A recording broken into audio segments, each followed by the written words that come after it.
Hello and welcome to another interesting episode of Enugu State This Week, our weekly platform that recalls major activities that take place in the state.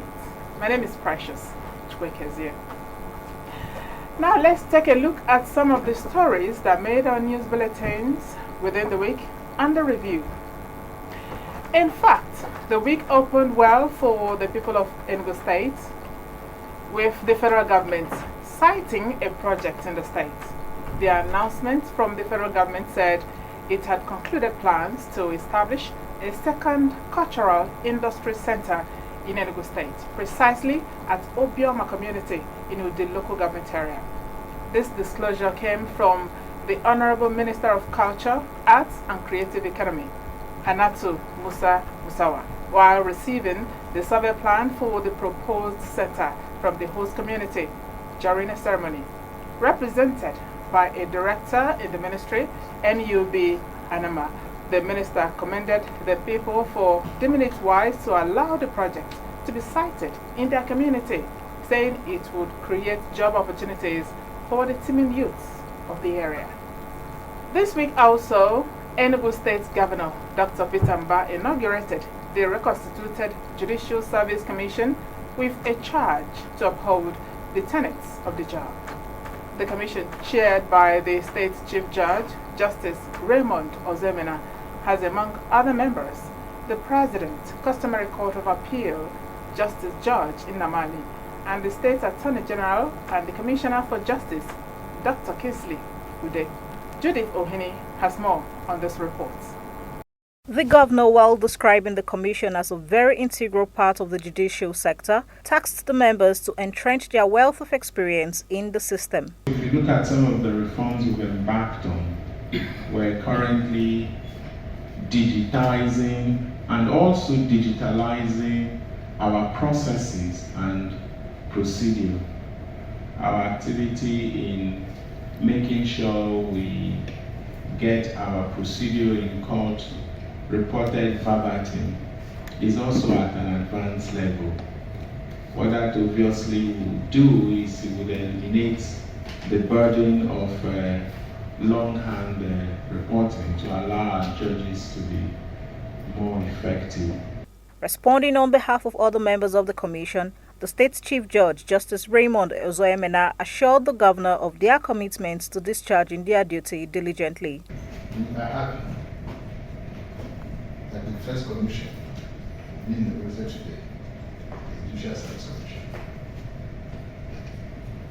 we are going to guarantee the government that anything worth doing is worth doing well. The Judicial Service Commission is a statutory body responsible for, among other things, the appointment, promotion and discipline of judicial and non-judicial staff. For ETV News, I am Judith Ohini. In a related development, in the week also, the Enugu State Governor Dr. Peter Mba inaugurated the Advisory Committee on the Prerogative of Mercy with the State Attorney General and the Commissioner for Justice, Dr. Kingsley Ude, as the chairman. Performing the function at the governor reminded the committee members of their roles and obligations. Chigozie Alex Mafo has detail of this report. The advisory committee has the representatives of the Catholic Institute for Development, Justice and Peace, CIJAB, Camelot Prisoners Interest Organizations, CAPU, the Nigerian Correctional Service, among other institutions, as members, while acknowledging that the correctional centers in the state are accommodating more than their capacities. Dr. Mbak charged the committee to ensure the decongestion of the correctional facilities with emphasis on inmates on awaiting trial. And so the major criterion for the identified institutions that constitute these advisory council, it's your proven concern and record of the challenges we have, the congestions we have in our correctional centers, and also the care you have shown to the well-being of the inmates. It's essentially why you are part of this body. In his response, on behalf of other members, the chairman of the committee, Dr. Kinsley Ude, said though the job is tasking, but must be discharged credibly. Your Excellency, reconstituting this body is a testament to the fact that you have a father's heart. You are careful about how every of your subject is heard, including those in the correctional centers. So we salute you. We also want to recognize the profundity of your consideration, your wisdom in selecting the membership of this advisory council. The prerogative of mercy is the right and power of a governor, president, or other supreme authority to commute a death sentence, to change the mode of execution, or to pardon an offender. Governor Peter Mbah also, in the week under review, assented to 4 bills recently passed by the Enugu State House of Assembly, saying they were aimed at boosting the economy. Among the laws is the Public Ranch Management Agency law to end open grazing of cattle in the state. Speaking on the ranching and anti-grazing law, Mbah regretted that the law had been misunderstood and misinterpreted. On the other 3 bills, he said the Enugu State Properties Protection Law is consistent with his promise to enhance the ease of doing business in our state. We have today signed 4 bills into law. All these laws are in line with our promise to the people to create the ease of doing business in Enugu State. The Public Ranch Management Agency law. This is one bill which we believe had been most misunderstood or misinterpreted. We have sometimes been accused of surreptitiously trying to introduce something beyond ranching.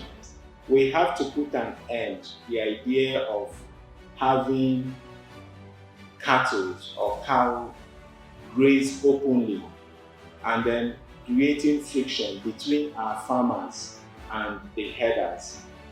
Our objective here is to ensure that that ends.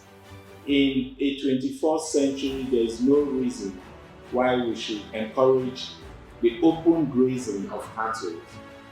So this bill that has been signed into law is essentially designed to get us to act in a civilized manner, have the cattle enclosed in a location where we also provide other services, ensure that there is enough pasture, have abattoirs and a proper cattle market largely, so that we will end the tension and the friction between our farmers and the...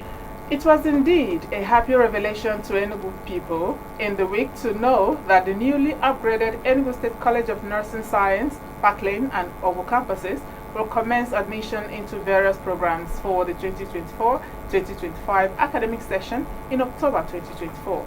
The revelation came from the Special Advisor to the Governor on Health Matters, Dr. Yomi Jaye, while giving detail on the level of their preparedness to take off as a college, disclosing that the newly approved student intake had been increased to 150 in each campus of the Ogu and Albany campuses.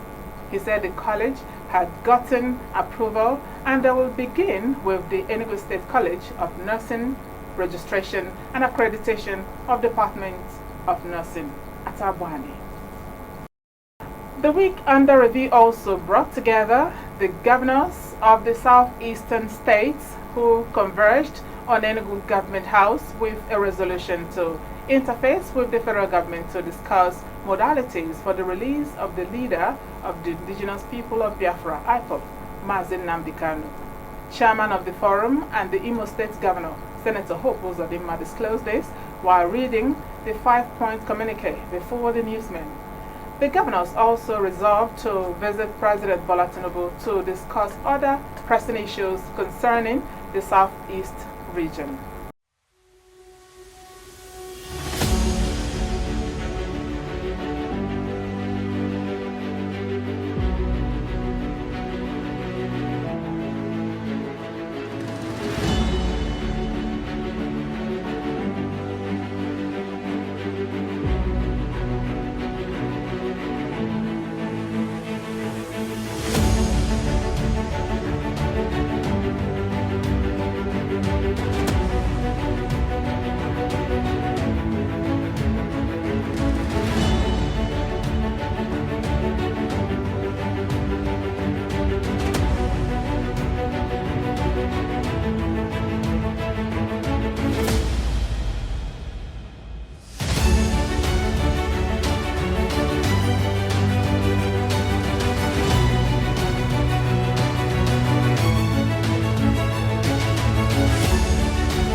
Also in the week, National Agency for Food, Drug Administration and Control, NAFDAC, sealed about 100 shops at Obeti Main Market, Enugu, confiscated a truckload of adulterated products, and arrested 4 dealers for allegedly dealing in suspected fake alcoholic beverages.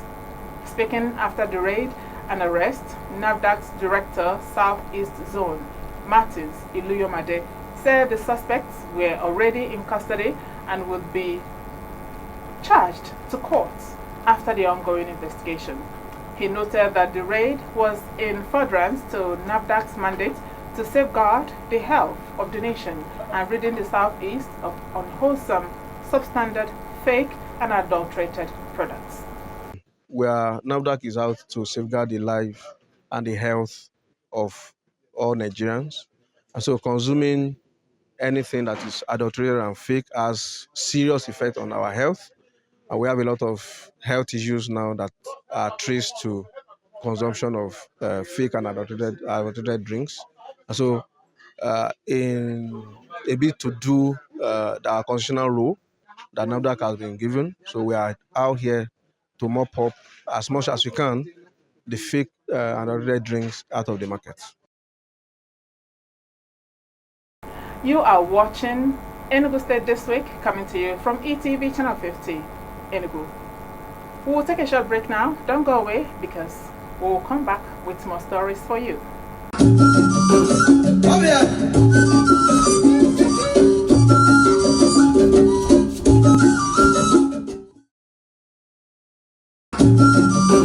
Oh, yeah.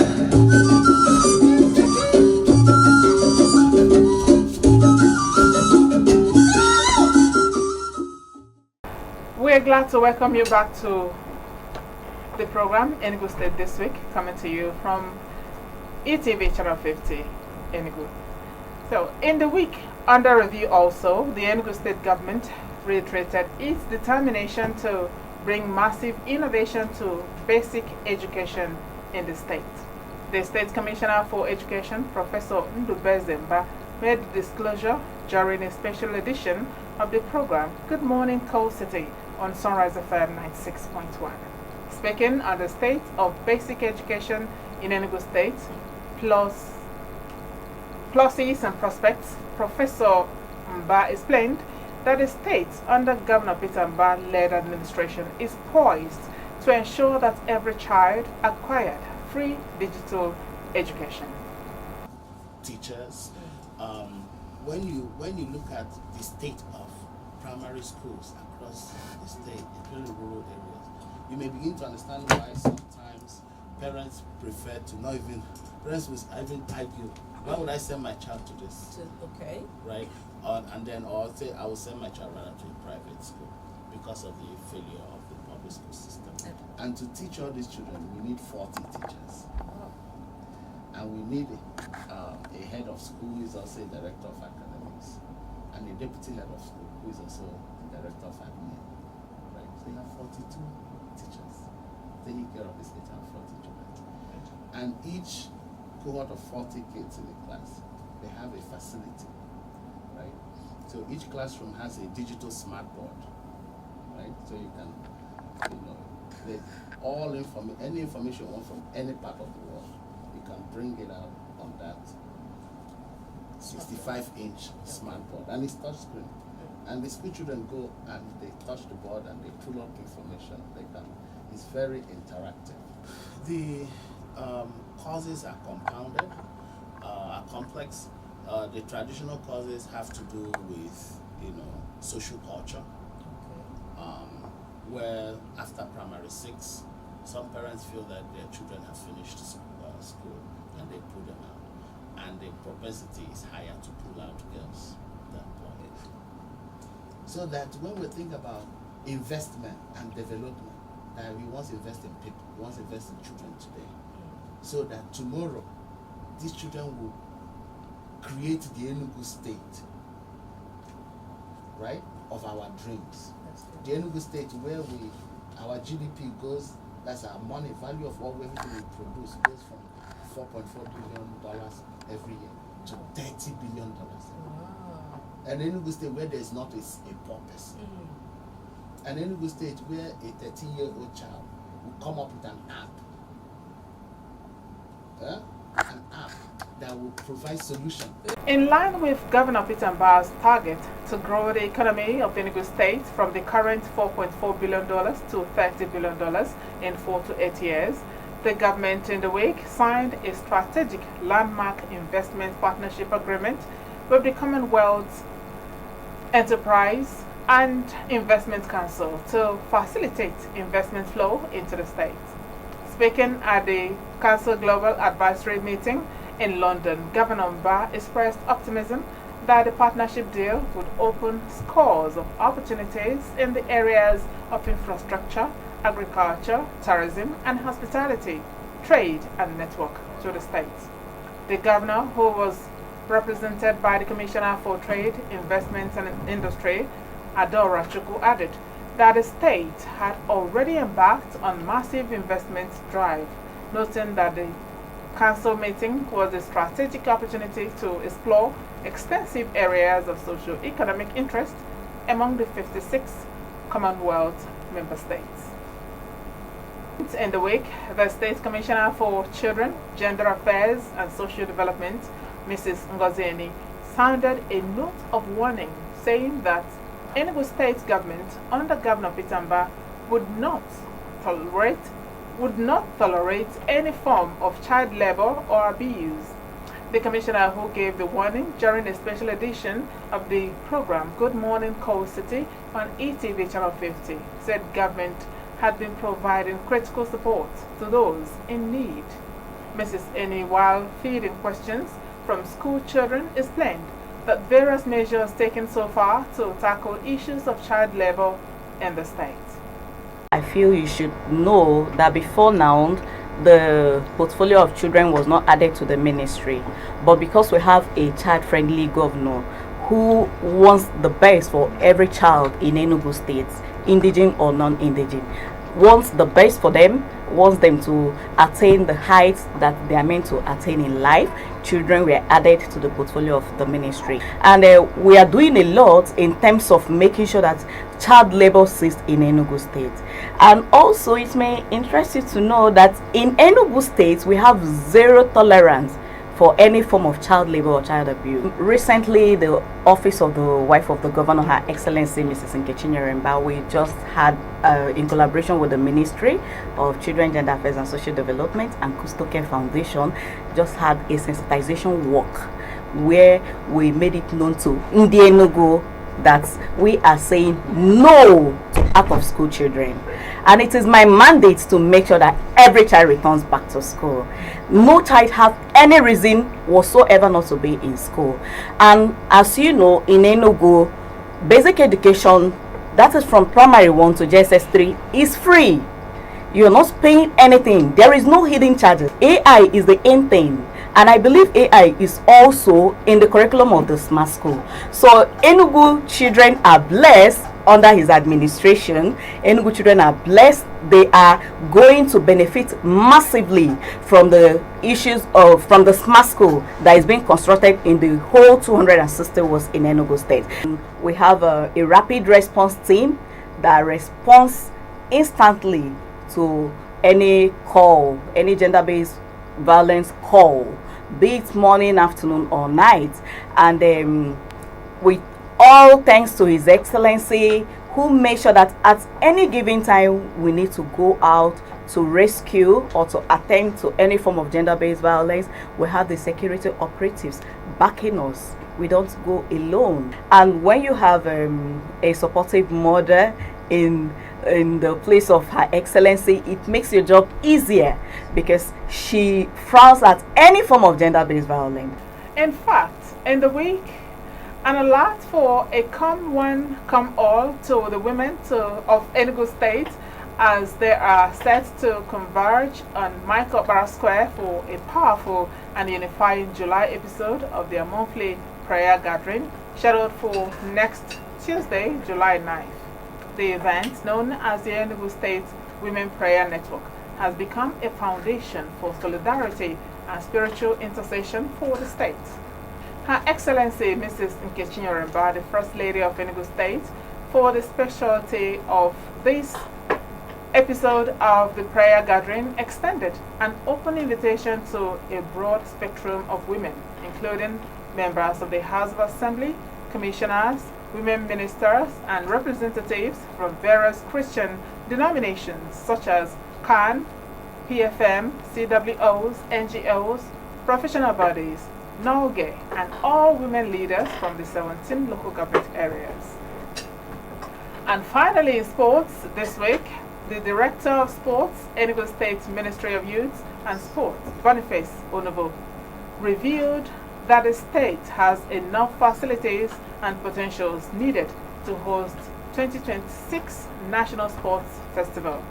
Onovo disclosed this in Nsukka shortly after conducting officials from the Federal Ministry of Sports Development, Abuja, and Nilayo Sports Management Limited, Lagos, the consultant of Enugu State 2024 Marathon and 2026 NSF bidding on tour of the facilities. Also, Onovo explained that the officials were in the state to inspect existing sports facilities as Enugu State was among states bidding to host NSF 2026. He emphasized that Enugu State government was bidding to host the 2026 edition of the festival because the state had all it required to host the sports festival. And with that story from the sporting world, we draw the curtain on today's outing of Enugu State this week.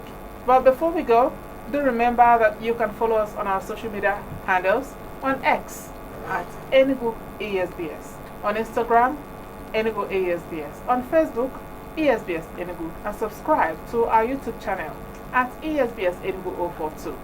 We are sincerely grateful for your companionship and promise to return with a fresh package of the program next week. Until then, and on behalf of my producer Sam Udekwe and the production team, I thank you immensely for watching. My name is Precious Chwekezie. Have a good evening and bye for now.